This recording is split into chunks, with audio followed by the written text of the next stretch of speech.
Welcome back to the Reading and Writing Podcast. My guest today is Erika Lewis, author of the new novel, Kelsey Murphy and the Academy of the Unbreakable Arts. Erika, welcome to the podcast. Thank you very much for having me. Sure. Well, if someone listening hasn't heard about your new novel, Kelsey Murphy and the Academy of Unbreakable Arts yet, how would you describe the novel? How would I describe the novel? Well, this is an action-adventure novel with a lot of heart, my own heart. A lot of it's in there on the page. It's the story about a 12-year-old girl named Kelsey Murphy, who's a foster kid from Boston, who's actually from Massachusetts. She's been moved around a lot, but suddenly she's moved back to Boston.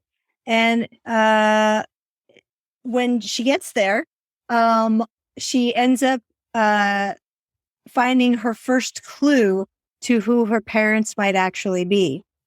I don't want to give away too much of the story, but the story basically, she unleashes an incredibly great evil in the Boston Museum of Fine Arts, in which case she chases after those who made this epic nightmare happen and ends up traveling into the other world with a capital O, set in Irish, with a lot of Irish mythology and some European dashed in there too. She's whisked into the lands of summer part of the other world. And there she finds herself at a school and has no idea why she's there or how she showed up. But it turns out that the Academy for the Unbreakable Arts turns out the most gifted soldiers that are in, it's basically a military magic school for the lands of summer who are in unending war with the lands of winter. This school is taught, it's run by the preceptor, which is the principal, is an Irish legendary figure named Skahak, and she is a person, a goddess, some say, an Amazonian warrior, some others say, who taught Ireland's biggest heroes in their mythological period how to fight with martial arts and magical weapons.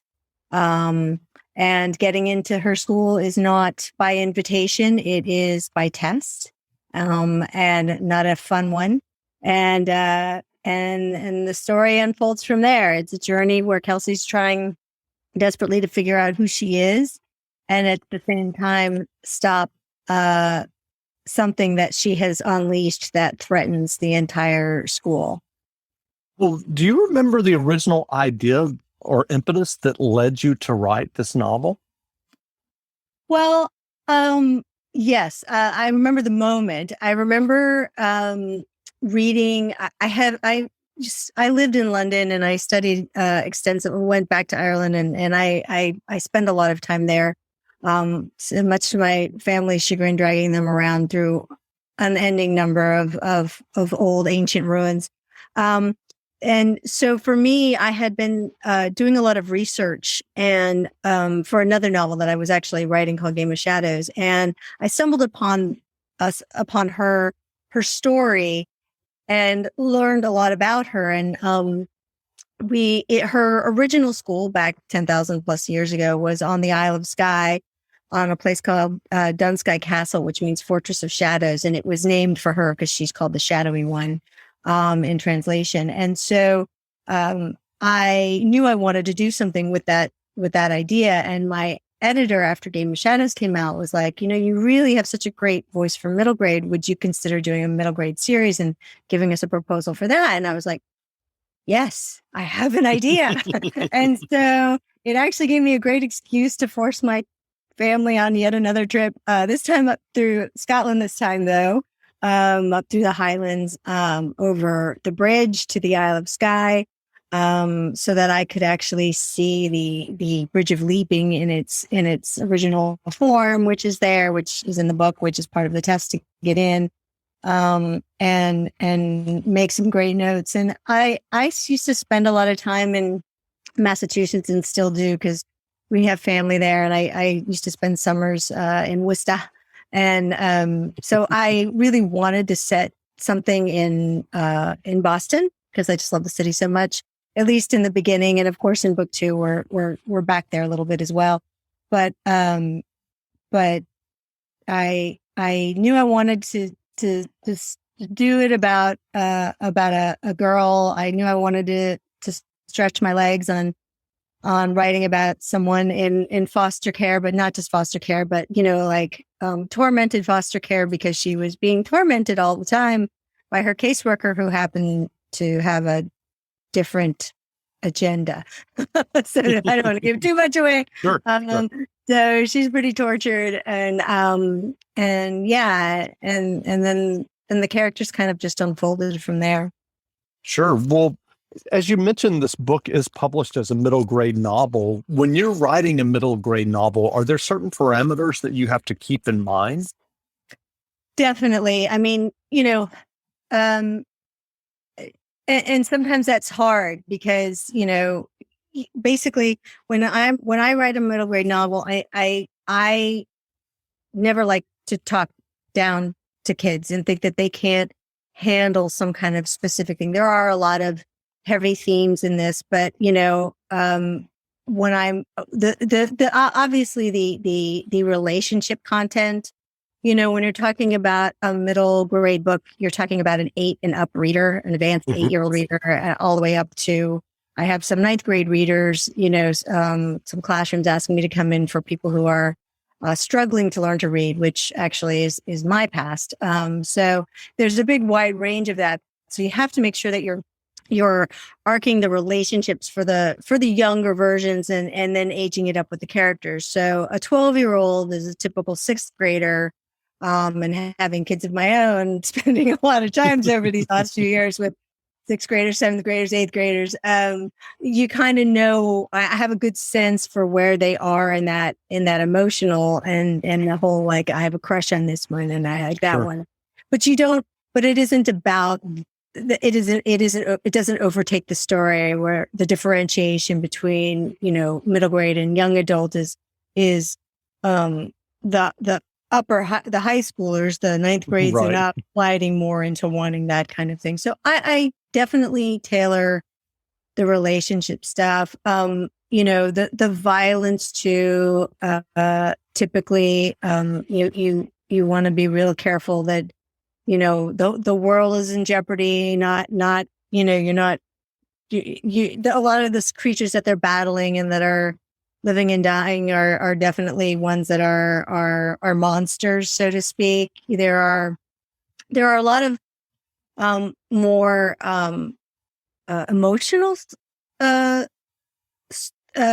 character storylines in this particular novel than I had originally expected when I started writing it. But I felt, for me, when I was writing it, because there are 4 kids total in Kelsey's, they call them Fiannas. They're basically, when you get to the school, you're teamed up with your mission, your SEAL Team 6, right? Your right. group.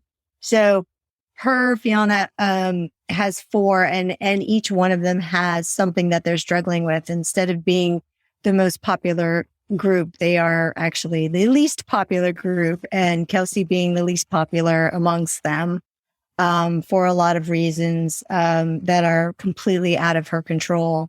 So, which is typical for her. So she's kind of used to it. So in that way, there's a lot for her to overcome, and trust issues. And each one of the kids has something very different that they're struggling with. Her first friend she meets, Niall, was born with only one hand, which is something that has never bothered him, but seems to have bothered everyone else.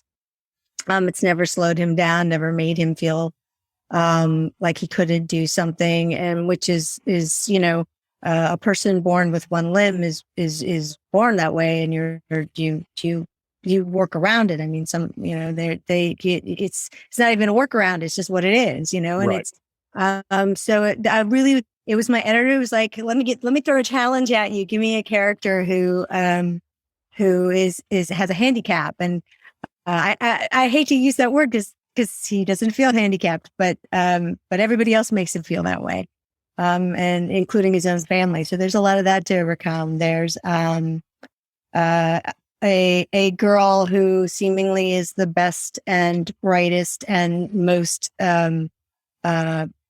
best at martial arts, best at bow and arrow, best at her skill, which is shapeshifting. She's just everything. And everybody wants to be her friend because her mother is supposedly this goddess, and which is never happens in the other world. But she's got her own this struggle that she's dealing with, and Kelsey has a sort of love-hate relationship with her. Hate at first, of course, and as the story progresses, they seem to get to know each other more, which is another really important lesson, I think, for kids in elementary school and middle school. Is first impressions are not always the right impressions, and it's giving people a chance is really important, because otherwise it just leads to the chaos we end up in these days.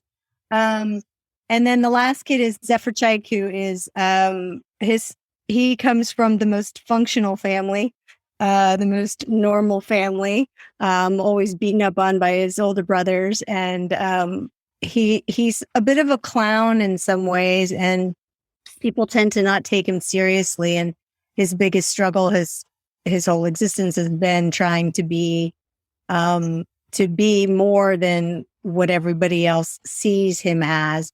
And he is, in fact, put in the position of being, he tests as a charger, and they have incredible strength that develops over time. So he's really super strong, but he also is the leader of the group, and which, of course, comes with its own problems.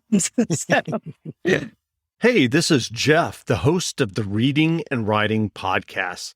There's a podcast that I want to let you know about, Coffee in Space. Dan Smith, the host, has conversations with authors about the science fiction characters we love and the journeys they take. In each episode of the Coffee in Space podcast, you'll also learn about the world building and any science behind the science fiction that makes the story sing. It's a great way to learn more about a book you already love or find a new book to fall in love with. Head over to www.coffeeinspacepodcast.com to learn more. Coffee in Space is available on all the major listening apps. Listen to an episode or 2 or 3 today. That's Coffee in Space Podcast. Well, you also write comic books, Firebrand and Accursian from Legendary Comics, among others. Yeah. What's the difference between writing a novel for you versus a comic book script? They're really completely different. I used to say, oh, it's all just storytelling, and it's not. They're very different ways of telling stories, because when you're writing a comic, number one, it's a collaboration. I'm not an artist, so I don't do my own art, and I work hand in hand with every artist, and the book is as much theirs as it is mine. Because you can't bring it to life. It's like writing a TV script. It's much more like my past in writing pilot scripts and stuff like that. That's much more like writing a comic, because you're setting the scene and you're establishing locations, and it's all very visual. You don't have to spend a lot of time with long paragraphs of prose. I can write, hey, she walks into the school cafeteria. I think everyone knows what a school cafeteria looks like. No reason for me to elaborate here. But my struggle, which is always something that I'm struggling to make better all the time, is dialogue, and not have any unnecessary dialogue. And in comics, it's very important to make sure that the what's visually connected to what the characters are also saying really drives the action in the story forward. So it's very different. So when I'm turning in scripts, I'm actually working on one right now that actually hasn't been announced. It's a book with a graphic novel and middle grade also. And, it's like I do a chapter, we revise the chapter until it's completely perfect. And then that gets passed to the artist. It's a totally different process. And how did you break into comic book writing? I was really lucky. I spent 15, maybe a little longer years working in television. And one of my jobs at the end of my being employed by studios and networks to oversee programming and develop programming. And one of my last jobs was at NBC Universal working, overseeing a studio at a network called G4. And we did a ton of, we did Attack of the Show, and I explained all these things around video games and comics and pop culture, basically. And it was really, or I should say nerd pop culture. But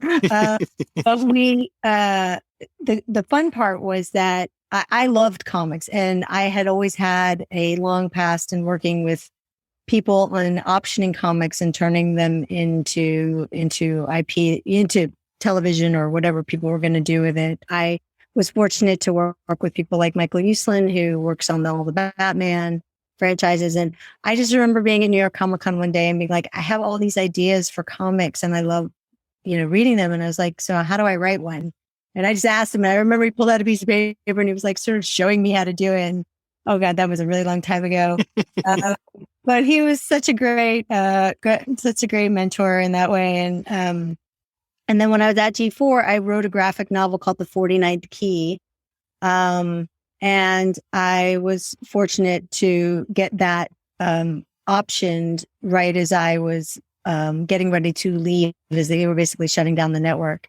And I also had been writing prose novels, many of them in a drawer, but one that was able to land me an agent, and that was Game of Shadows, that was published by Tor. So I was fortunate enough to sort of have everything ducks in a row. Like it kind of just, I was like, oh, look. And then I had a pilot script option. So I could kind of slide on out into the, and the comic world has always been really good to me. I mean, I love working in it so much. I had a pilot script that was optioned at Legendary Entertainment. They did Dune and, right.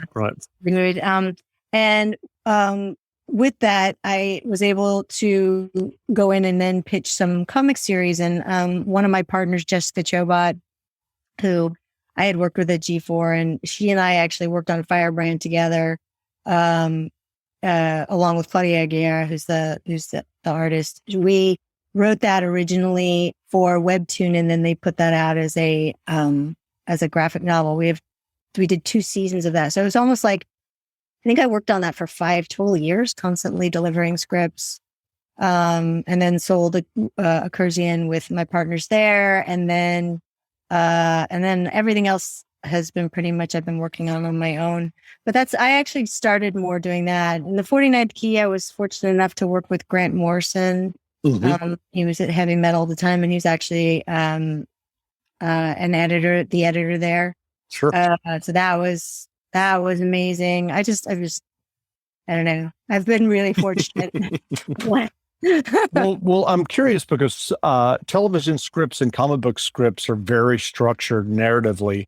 Do you see any kind of overlap in your own work? Do you bring that same sense of structure now when you're working on a prose novel? Very much so. I outline. I typically go off my outlines because as a writer, I tend to rush story, and I'm trying to get over doing that so much. So I usually outline. I'm like, okay, and this happens, and this happens, and this happens, and then my editor's like, okay, half of that can move into book 3.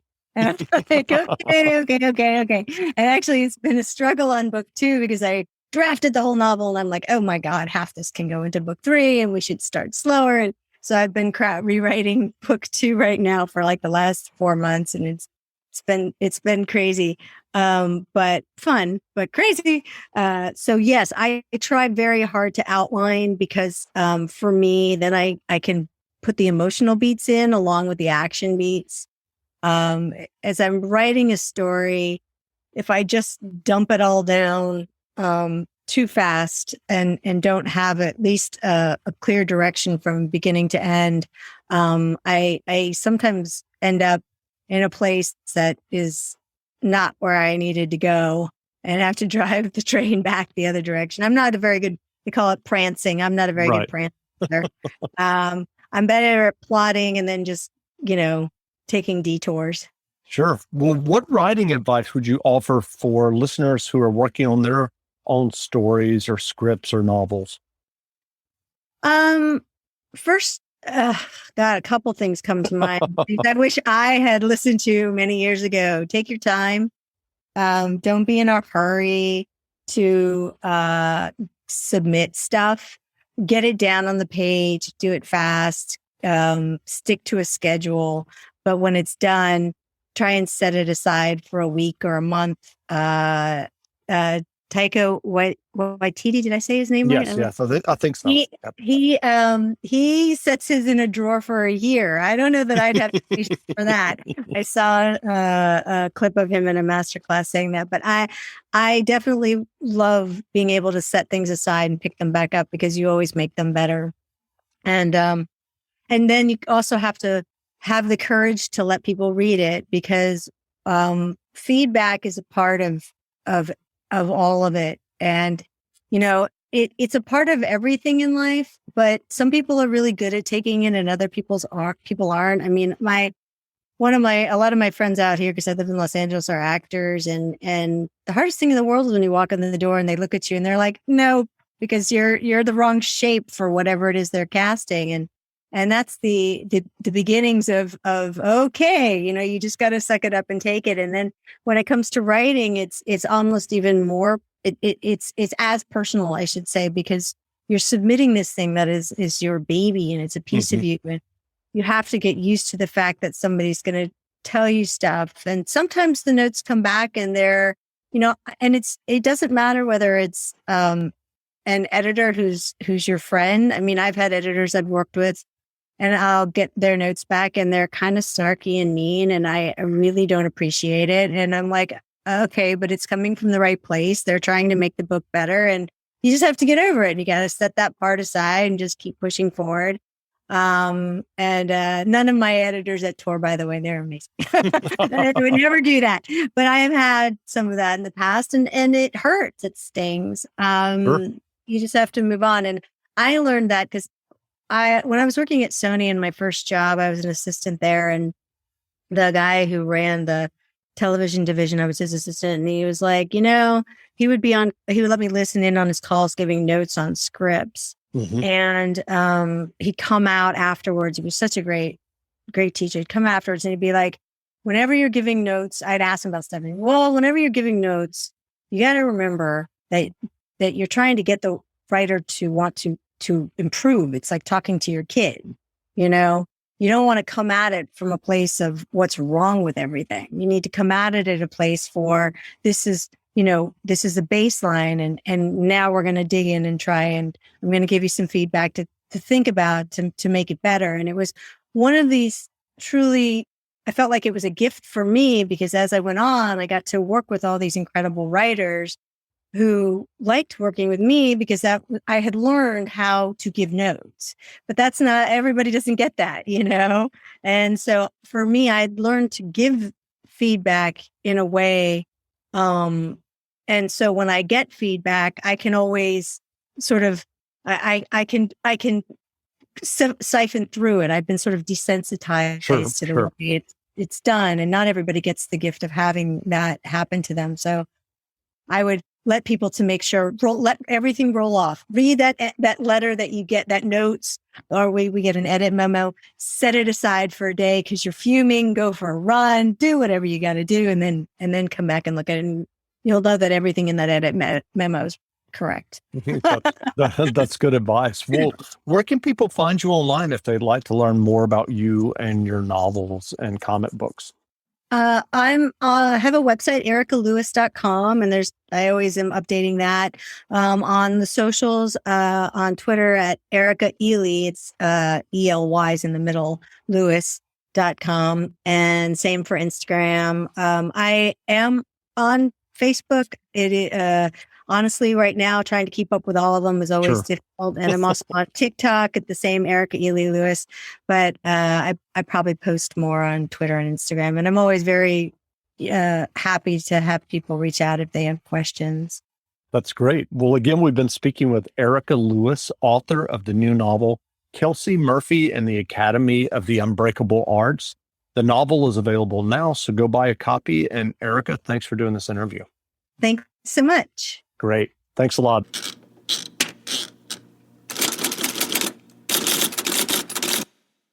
Hey, this is Jeff, the host of the Reading and Writing Podcast. There's a podcast that I want to let you know about, Coffee in Space. Dan Smith, the host, has conversations with authors about the science fiction characters we love and the journeys they take. In each episode of the Coffee in Space podcast, you'll also learn about the world building and any science behind the science fiction that makes the story sing. It's a great way to learn more about a book you already love or find a new book to fall in love with. Head over to www.coffeeinspacepodcast.com to learn more. Coffee in Space is available on all the major listening apps. Listen to an episode or 2 or 3 today. That's Coffee in Space Podcast.